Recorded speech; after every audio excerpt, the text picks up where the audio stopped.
Artificial intelligence is helping us work smarter and faster in every industry, from clothing to cars. But can artificial intelligence help us build better artificial intelligence? In this episode of UpTech Report, I interviewed Jeffrey Haynie, the CEO and co-founder of Pinpoint, a company that uses AI to help software developers gain better insights, improve efficiency, and deliver stronger results. And Pinpoint even uses their product to help improve their own product. Jeffrey discusses his efforts to build a common language to better communicate the process of software development and the challenges of being at the forefront of his field. Thanks, Jeff, for joining us. I'm excited to learn more about Pinpoint, kind of the speciality in the area that you guys are focusing on and using your technology to make the world a better place. And you, as an entrepreneur, as a leader, how are you innovating? How are you growing? To start us off, tell me, where did you start? What year did Pinpoint start, and where are you guys located? Just a few years ago, and we're currently headquartered in Austin, Texas, although we have people in a few different places. Are you culture bootstrapped or VC funded? We're venture capital funded. Venture capital, okay. How big is your team now? We're a little over 35-ish right now, so nice. not too terribly big. Still pretty small. Small, but you're able to do mighty things with the team, right? That's right. So tell me more about the industry that you're playing and kind of the role that you're serving in that industry. Yeah, so we're trying to go after a new category. We're trying to create, if you will, a category we call engineering performance management, and really trying to help software leaders better understand what's happening inside the software engineering development process inside their companies. So what does it look like? What pain point are you able to then solve for those engineering?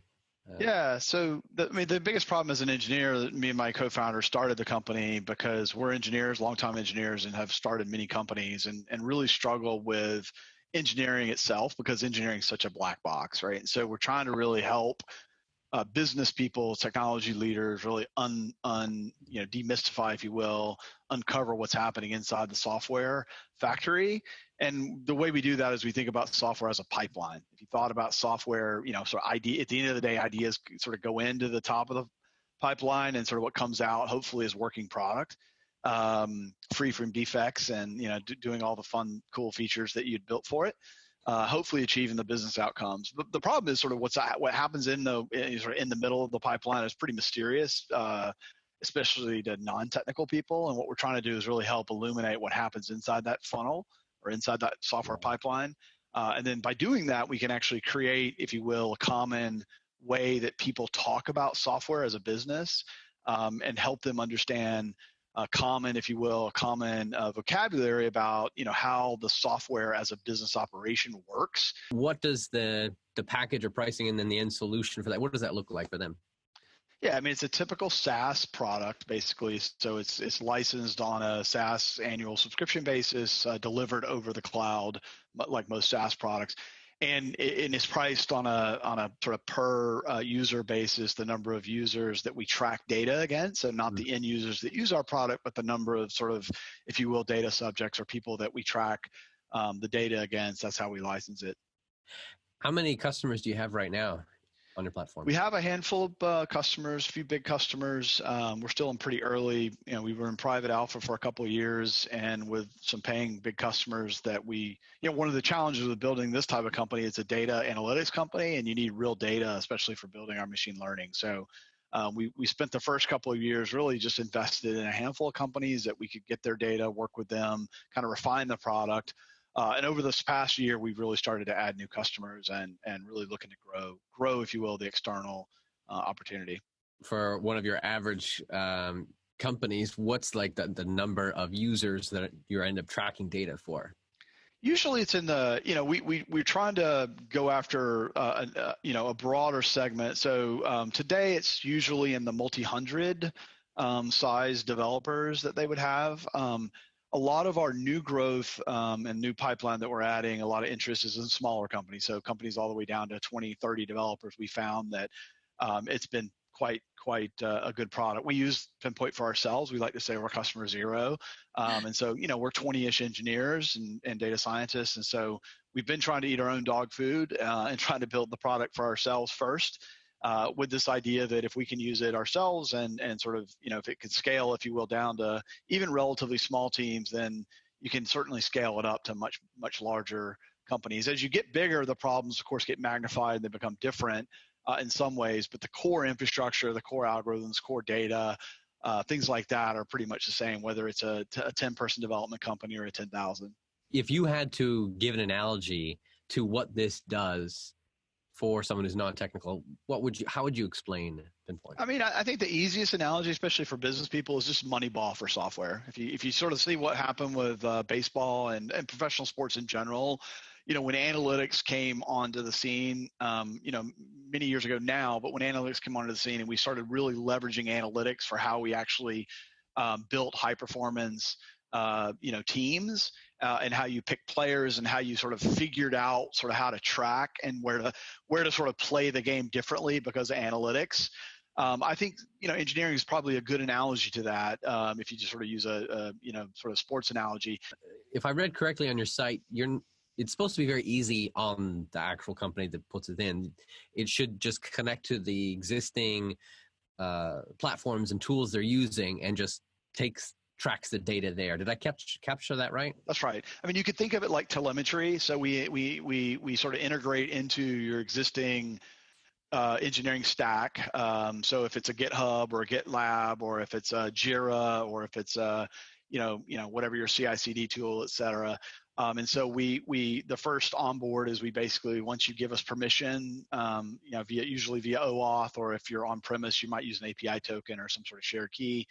Once we get access to your data, we basically go back to all of time. So we look at all your historical data using the publicly available APIs for those products. We pull all the data into our system. And then, of course, we sort of have a real-time pipeline that then processes that data, uses machine learning models, things like that, to then create basically ultimately an application that the customer interacts with, mainly today via the web. So a desktop application that they would, SaaS cloud delivered application that they would log into. And so what's nice is it's sort of, from day one, you can get immediate visibility and capability and value. You don't have to go spend 6 months deploying it and changing behavior and doing a bunch of things to be able to get value out of it. We can look immediately at what's been happening over the last 2 or 3 or 4 or 10 years. And you can see through Pinpoint. And then, of course, through that, then you can start to actually figure out where do you want to invest your energy, and maybe where are things you want to change or improve, and start to use Pinpoint to really help you get that. The machine learning, then, which you said the first kind of year or so you were focusing on and fine tuning. Has that been an interesting process? How has that developed now? Because that's what allowing it to give you the results. Yeah, it's interesting. So, there's sort of good news and bad news for us on, I would say, the machine learning data science side. So on the sort of the good news is that these problems we're going after are somewhat toy problems today in artificial intelligence, machine learning, meaning we have highly structured data. If you think about it, a Jira ticket, if you to use a simple example, has a lot of interesting labeled information. It's got priority and owner and team and due date and all kinds of things, probably things like components that may be related, maybe it has links to other issues. So there's a whole graph of data that's highly typed, and it's not and it's highly structured. So now there's usually no correlation between that thing and all the other data that sort of exists that we pull in. So that's where it sort of starts to get really interesting. The second part is the sort of harder part, maybe the opportunity for us, but certainly the challenge from an engineering standpoint is that, there's not really a huge body of technology that exists out there to do what we do. It's not like, self-driving car, and there's a whole bunch of NIST data sets or things like that you can just sort of pull off the shelf with a bunch of algorithms that you just really need to tune and do feature engineering and things like that. So we've really had to actually create we've had to sort of create and invent a lot of things, like how do you analyze source code? How do you extract, sort of meaning out of get blame data, things like that sort of build a model. And then a lot of sort of iteration around, what is interesting, what can be used to actually do predictions or forecasting, what can be done to look at things like code risk. how do we sort of take all this, sort of unrelated data from a data model standpoint and create relations and correlations and try to figure out causality and things like that. And so it's a very interesting scientific and engineering problem, because we're sort of inventing how to do these things, and the only way you can do that is just a huge amount of iteration. Any learnings that you can share on an overall basis of growing now, actually two companies, of insights, of hurdles you had to overcome that other entrepreneurs and leaders can learn from? Yeah, I guess I got a lot of lessons learned. I mean, typically entrepreneurs, you just make tons of mistakes, even when you know what you're doing, and I guess that's part of the journey is, right, there's no roadmap to what we're doing. I mean, there's a sort of, I would say, a general thesis about how you build startups and how you raise money and sort of how you build sort of the, sort of get to market with an MVP and things like that. And of course, any company does that, but sort of in the sausage making, there's all kinds of things that happen and that just aren't obvious. And so, partly what we've just tried to do is, you hire the best people you possibly can, sort of empower them to understand what the mission is and what the vision of the company is and kind of what we're trying to achieve, and try to find sort of customers early enough that sort of buy into that vision, and early adopters in general that will work with you and sort of work through it with you to sort of become design partners. And then we just do a lot of iteration, right? You just sort of have to iterate like crazy, because partly you're trying to get product market fit. You're trying to sort of build a culture and a company around sort of this idea. And ultimately, you're trying to sort of figure out, how do I build something profitable that can scale, that creates value for my end customer, and then we can actually, build something long-term and sustainable. And that doesn't happen because you read a book or, you sort of go off and do exactly what you said you were going to do, because what you think about doing in the very beginning and how it sort of ebbs and flows and how it evolves as you execute, you've got to be really sort of dynamic in that and really kind of keep your ear to the ground. And so, that's sort of what, my, I would say, operation has been for the last, several venture-backed companies I built. And success is never guaranteed. So you just try to do the best you can to listen to the customer, listen to your culture as a company, and try to build the best thing you can. Looking forward from here, you have a vision of the direction. Where do you see Pinpoint in 5 years from now? In 5 years, I mean, who knows, right? So for me, it's like, I think in 5 years, it could be a substantial company. I think we can create a category that a lot of people use our software. We think we can create a platform and an ecosystem around that software that, that allows not just what kind of innovation we can do in our own product, but, sort of an ecosystem of partners and people around us that can help us create value around our product. If it's going to be a very large, which we think it's going to be a multi-$100 billion opportunity long-term, because this is a big category. Like I said, we've got a vision and a roadmap, if you will, but it's sort of hard to know. I mean, one of the things that's hard about building a new category, if you're building something better that already exists, right, you've got a very good understanding of the market, the budgets maybe that customers have, kind of the limitations that the market might have, or the products that are out there. When you're building a new category, it's literally greenfield, right? So one of the awesome opportunities is that because it's greenfield, you can sort of design what you want and sort of build what you vision into and sort of get, sort of market feedback, but also customers don't know what they don't know, and they don't know what they want, and they don't know what they need. So it's a very much a missionary evangelical sort of early opportunity where you're trying to help them, but they need to also help you, right? If you ask them exactly what they need and you go build that, you won't build a new category, right? You'll sort of prevail the proverbial faster, mule. For us, it's a little bit like, really trying to sort of work to solve really, we want to be, an aspirin, not a vitamin. We really want to solve real problems, but we also have to recognize that today people don't have this. So, we need to also educate the market, help our customers understand the value that we know they will get, and also sort of help them, if you will, sort of bring this into their organization. And then as they mature themselves and as the overall market matures, then of course things will actually continue to, sort of evolve much more rapidly. You're having to take on the ability to innovate and think of new ideas. How do we structure this? How do you innovate? Where do you look for new ideas and new ways and thinking of solving problems?